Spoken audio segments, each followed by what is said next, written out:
That's Nikita Dragon, one of the 100 transgender ladies stuck in male prisons. And let me tell you, being a woman locked up in a men's jail is anything but safe. First, you're surrounded by the most hardcore criminals. You can imagine the real tough cookies, and then you can't get the access to services or treatments you need without being in danger. What I'm about to show you is the unimaginable truth about what happens to female inmates in men's jails. And if the prison walls could talk, these are the secrets they would share with you. Brazil. The odd one out.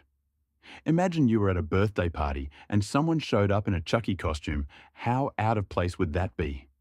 That's exactly what it'd look like when a woman is led into a male's prison. The whole atmosphere will be just as chilling as that Chucky sighting. Except this time the men play the role of the lethal Chucky figure, and the woman becomes the obvious damsel in distress. Now, why do I say so? It's because over the years, and I'm talking about the era of the 90s, females have faced nothing but terror. Behind the walls of a male's prison, from suicidal thoughts to sexual assaults to torture, starvation, and even physical assaults. All of these are just a few of the things women are exposed to when locked behind bars with their male counterparts. And you might be wondering, how does that even happen? How did a woman end up in an all-male prison? What were the judges thinking? Technically, the situation is not as straightforward as it may seem. For some females, they are born in a state that has 132 jails, but only 6 separate cells for women. That's exactly what happened to this 15-year-old girl in Brazil, whose photo remains protected for both her safety and health reasons. The girl, who has only been identified by her initials lab, was arrested on petty theft accusation charges on the 21st of October 2007. In a Beituba Pera, Brazil lab, was given a light sentence because her actions were deemed of low value in the eyes of the law. She didn't actually steal, she was just accused of breaking and entering someone else's home. But at the same time, it was a crime, and she had to be sanctioned for it according to the law, so she was sentenced to time in prison. And that sentence would have gone without a hinge since she was only accused of the charges. Now, I'm not saying that serving time is a breeze, but it would have been much more bearable for the Brazilian minor if it were just time in juvenile prison. Unfortunately for her, there was more. A lab wasn't sent to juvie. She was put in a grown-ups prison to live with other grown-ups old enough to be her elder siblings, or even her parents. Now, this is a problem because there's a reason minors are sent to juvenile. The first reason is that it's a law. The law demands that children under the age of 18 are to be placed in juvenile detention and not the adult penitentiary, and anything that contradicts the law is considered unlawful or in explicit terms illegal. But it wasn't just illegal that she was sent to the grown-ups prison. It was a threat to public safety and the rights of the youths. According to statements made by Cesar Brito, the president of the Brazilian Bar Association, throwing a young girl into a cell with men is a serious case of criminal negligence against women. But why is it so serious?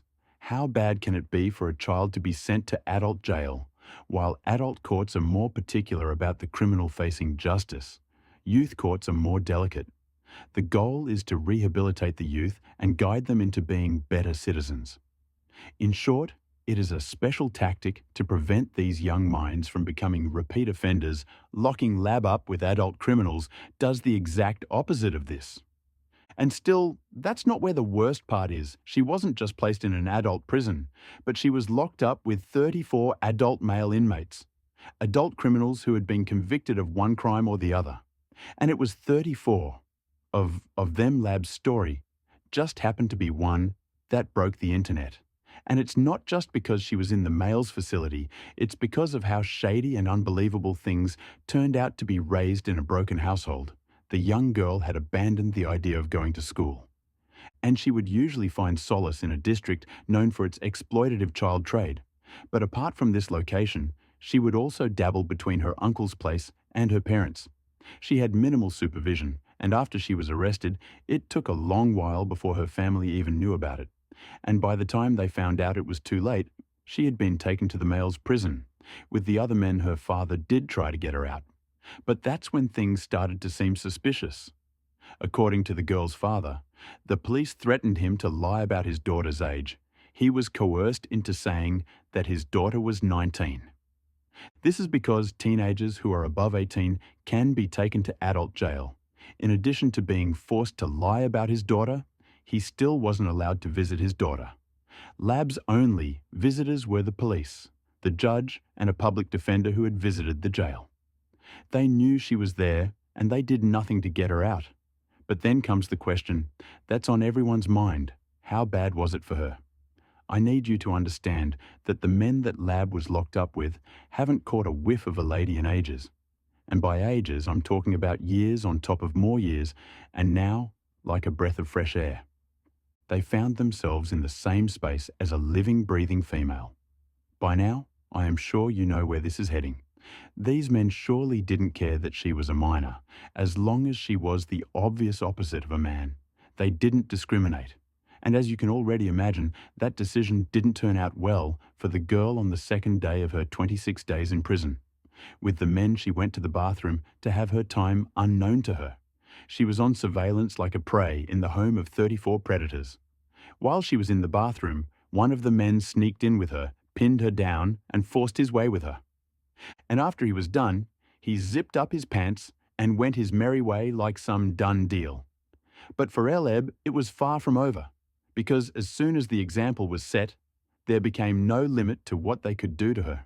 She became their plaything, their scapegoat and their personal toy, for all sorts of amusement under the cover of night, while she slept. Some of the men would shove crumbles of paper in between her toes. Igniting them with flames, the searing heat would abruptly wake her, and she would cry in pain. But that's just what they wanted, and this heinous act became a tradition so much that her feet bore the burn scars of the torture. And yet it was still just the beginning.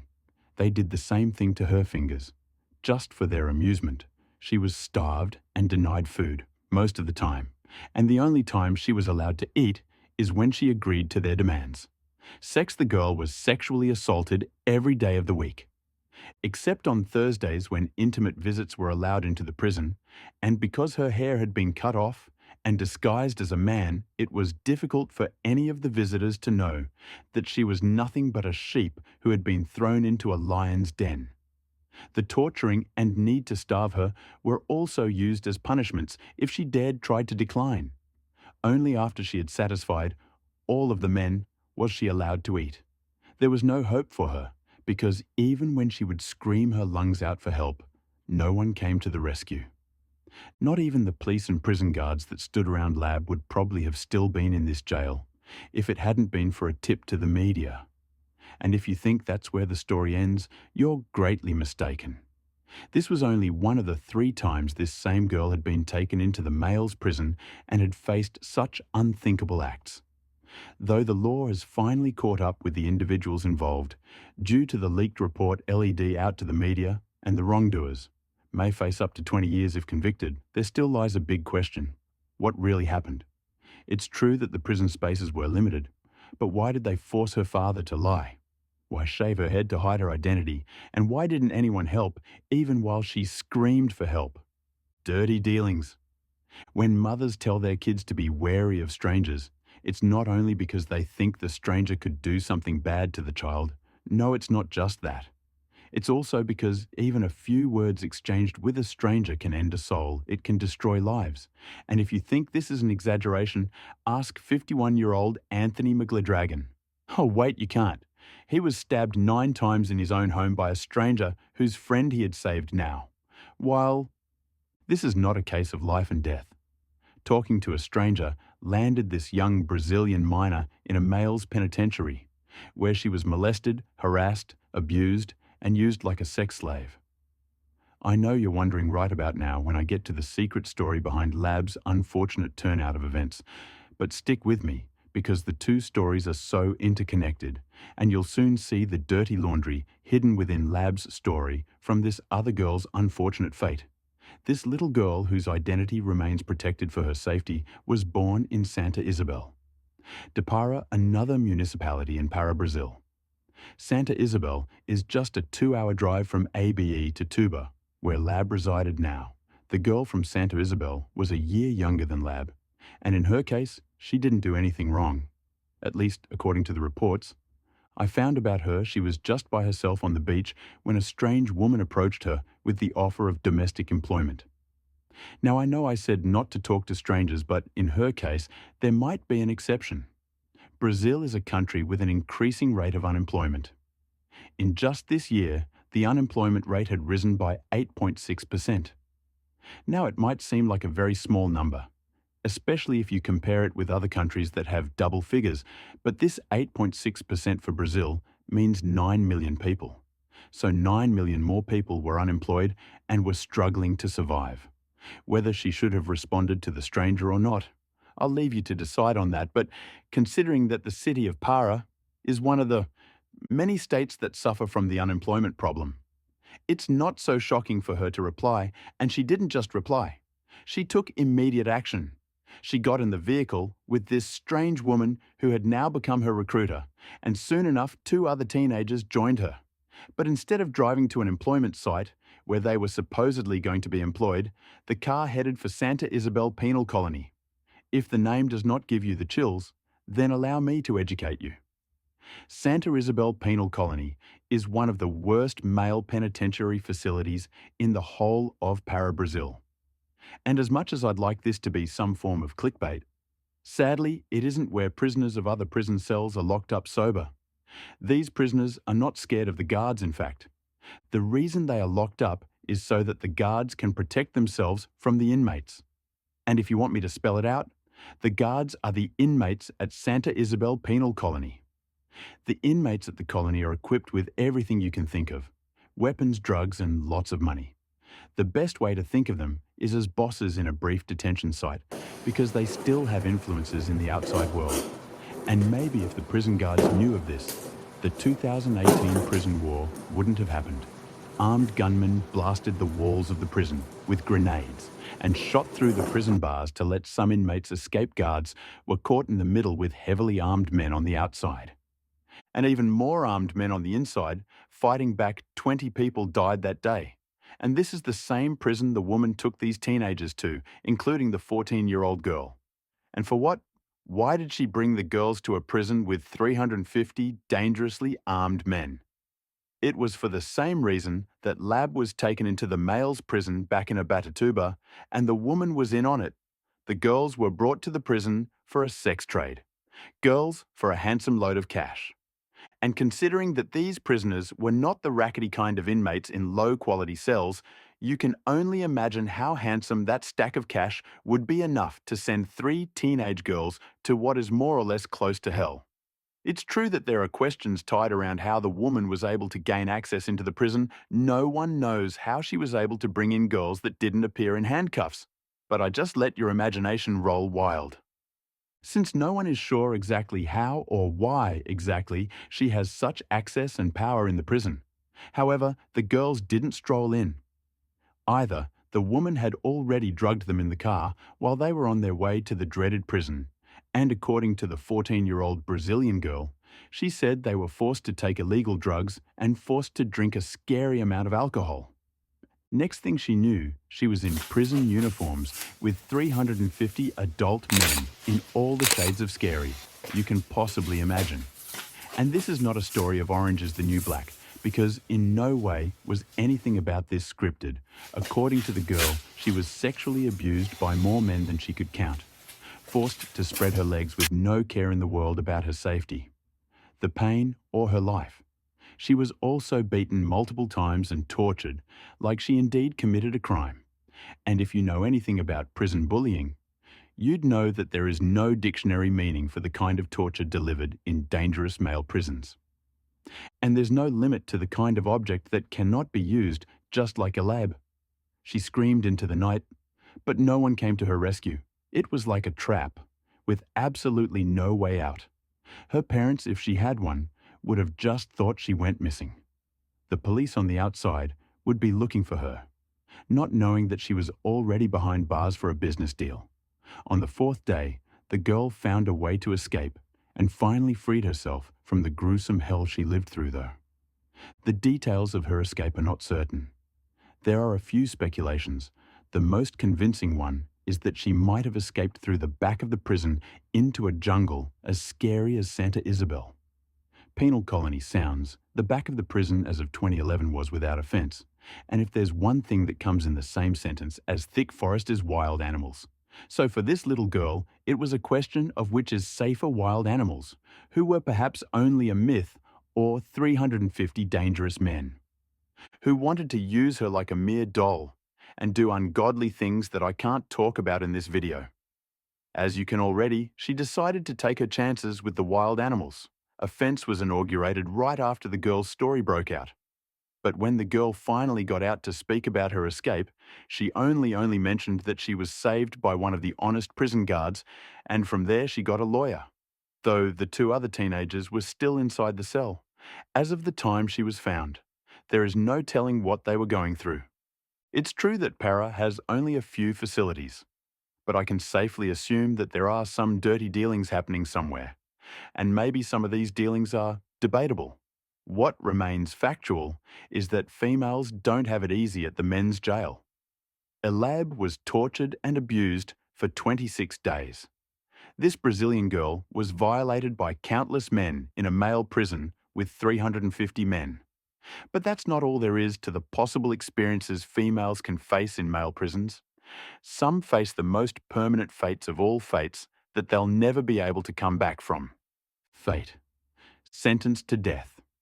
When the judge declares the final verdict for a prison sentence, it's either the defendant accepts the fate or fights it, usually when they fight it. They say the most despicable things like Keith Ferguson, who was sentenced to life for killing his wife and father-in-law.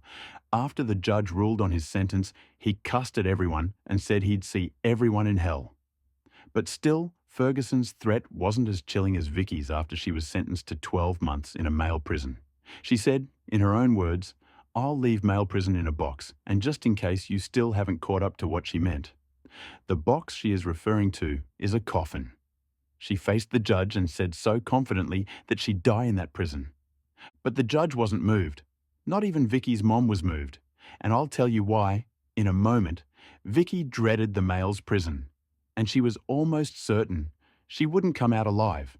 And even though her boyfriend did all he could to help her get transferred on the 13th of November on a Friday at exactly 8:48 p.m., only about a month after she was arrested, Vicky took her last breath. What happened? How bad was it that Vicky was so sure she'd not make it out alive? The answer to this question lies within the story. So let me take you back to the beginning. Vicky, who goes by the full name. Vicky Thompson was born in Keighley, England. The home of beer and landmarks, she was always considered a weakling. And that's not because of her strengths or her intelligence level. It was more about her emotional state of mind, while other kids were concerned about making friends and passing tests. Vicky had gender dysphoria, so she practically spent her childhood years asking the one question that scares just about anyone in the world. Who am I? In addition to this, she also suffered a considerable amount of trauma that could have caused any kid to go crazy when she was very young. She was groomed and sexually abused by a family friend. She had also been hit a few times by some other family members, and when she was 16, she was arrested for beating up a man that might have tried to have a go on her. So she was not an average British child who grew up to become a criminal, far from it. And on top of all of that, she ventured into drugs and alcohol, which, as you can already imagine, made things worse. She was arrested for the last time on the 18th of October.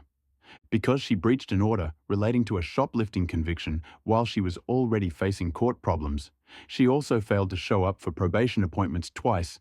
That was the arrow in the head she had to be brought in for punishment for her crime. While some articles referred to her crime as robbery, it surely wasn't so much of a criminal offence since she was given 12 months in prison. But the problem was not about the sentence. She had been in prison a few times before to Vicky.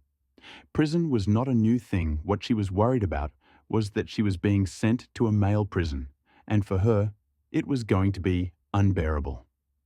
Vicky was arrested on the 18th of October, and the next day, the 19th of October, she was already getting bullied and harassed.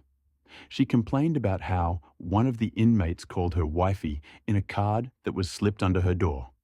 The note also included an invitation for her to spend the night in his cell. This was proof to Vicky that her worst nightmare became reality, just 24 hours after she was arrested. If you don't remember anything from the last two stories I mentioned earlier, remember this: when one prisoner tries and succeeds, the rest of them would want to try their luck as well, and they won't come one by one like swarms of flies. They'll all come rushing, clenching onto every piece of the female body they can grab for a prison cell that holds 1,200 male inmates. You can imagine just how gruesome that would be, though. Vicky didn't share explicit details about what she must have gone through. People knew of her experience through her letters.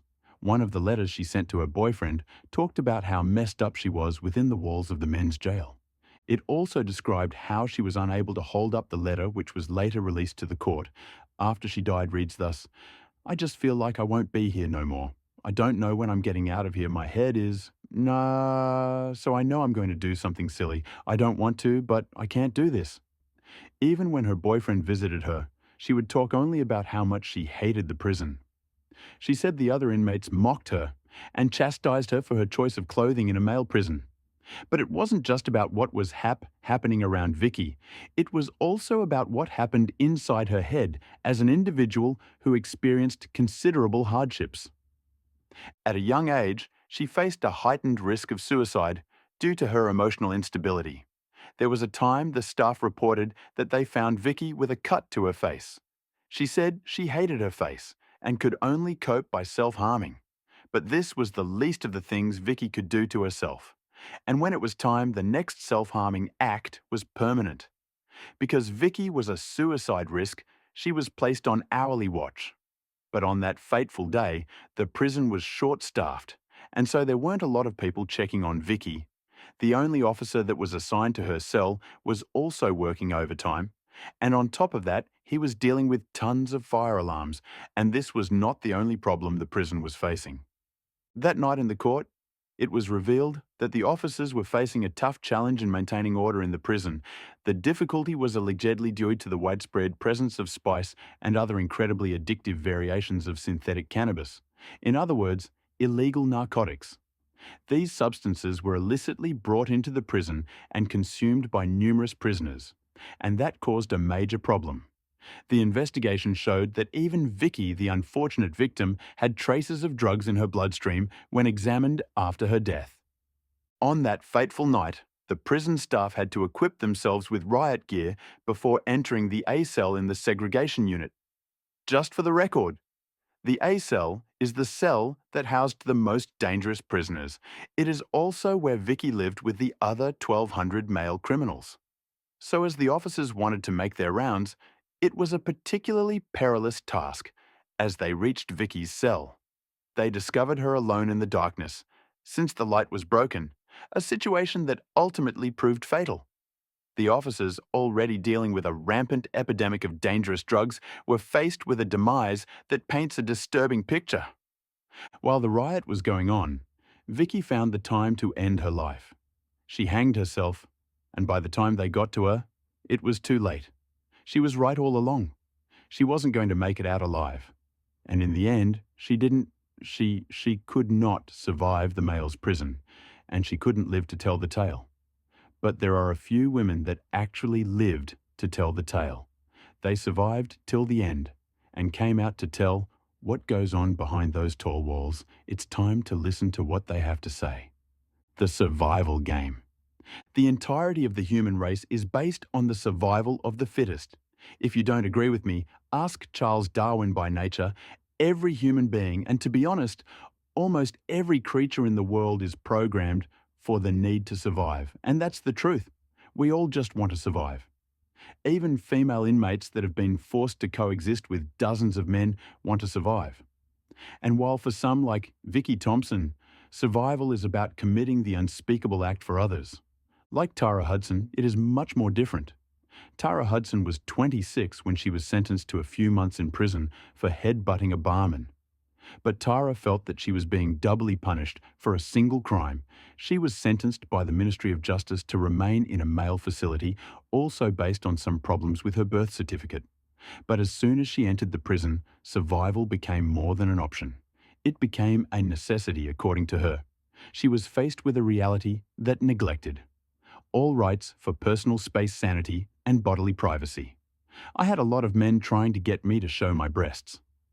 I'd seen a lot of violence. It was very, very scary. Those were the exact words from Tara while she was still in the men's prison. Tara stated that she was groped by other prisoners and was scared of being attacked or assaulted. That kind of sounds dramatic. But at the end of the day, I have a large bust. I have bleached blonde hair. I've worked as a glamour model. It was not the right place for me. So, what did she resort to? I believe the best term that can fully describe her survival mechanism was flashing. Now, some of you might already know what flashing means, but a few others might not. So here is the most suitable definition. For the term flashing is the act of revealing one's body parts, mostly private, as a form of teasing. But in Tara's case, her flashing was anything but a tease. It was her way of survival, because if she didn't do it, she could have been put in danger, or worse, she could have actually been abused. So maybe if the men had a glimpse of what they wanted to see, they could masturbate and she'd be at peace. And surprisingly for Tara, that worked within hours of being there, I was bullied into showing my breasts through the hatch in my door. I thought if I didn't do what they said, they would keep hassling me, or do something worse. It was pretty scary. And apart from fear, she suffered more traumatic experiences. Some of them included depression and suicidal thoughts, so maybe flashing did save her. Because all throughout her time in prison, Tara was never for once sexually abused, at least not all the way through. Surely she was groped, harassed, insulted, and even segregated. But you could still say her mechanism worked quite well. So that was just Tara's survival mechanism. And other women like Tara have had to devise unconventional means to survive in male prisons. Some ladies, however, aren't as brave as Tara, and the only thing they can do is to endure till the end. But their endurance seems to be opening the way for some of the most heinous crimes ever to be committed against a person, so maybe endurance might not be the best virtue. After all, this woman who is known only by the pseudonym Mary endured her time in prison, and unfortunately ended up suffering unbearable abuse from dozens of men. She was sexually abused 20,000 times. She was abused, pressed down against her will, and heinously violated more times than anyone can count, with no photo of herself or any real name for us to identify her with. People believe she hid her identity to prevent any further limelight attention. Mary was arrested and convicted of theft after stealing a car, and then she was sentenced to 4 years in prison. And her 4 years would have just been that, a prison sentence, but to her it felt like a death sentence. She experienced what she called hell on earth as soon as she entered Brisbane's Bogo Road jail prison. And if you found the Menard Corrections Centre Department notorious, then this is the boss of them. All the Bogo Road jail was named after the road that led to it, and it was first known as the kind of prison that houses people for only a short time. And if you're thinking the inmates get released on time, you are highly mistaken. The Bogo Road jail was the place of execution. Prisoners didn't last long at Bogo because they were executed before they could even spell the word freedom. And though it carried this title for 109 years, some rioting caused the laws to change, and now people are held for longer. But as you can already imagine, this was nothing to be happy about. In 1903, the prison became a male-only prison, and it housed the most notorious of criminals. The only kinds of people sentenced to Bogo were killers, murderers, and violent offenders. So you can imagine just how Mary felt when she was sentenced to Bargo for her 4-year stay. It was indeed hell on earth.